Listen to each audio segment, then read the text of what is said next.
अस्सलाम वालेकुम नाजरीन, welcome to Kazmi health and beauty tips. उम्मीद करता हूँ कि आप सब खैरियत से होंगे।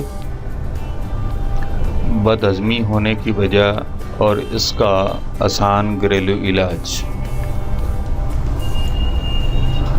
आमतौर पर बदहज़मी, मैदा की कमज़ोरी, तुर्श अशिया, ज़्यादा चिकनाई वाली अशिया, बेवक्त का खाना, बादी खाना, खाने की ज़्यादती और कब्ज़ की वजह से होती है। इसमें खट्टी डकारें आती हैं, बेचैनी सी हो जाती है, पेचिस की शिकायत भी होती है और पेट में दर्द भी मुमकिन है। इलाज: काला नमक 30 ग्राम, अजवाइन 30 ग्राम, सौंफ 30 ग्राम।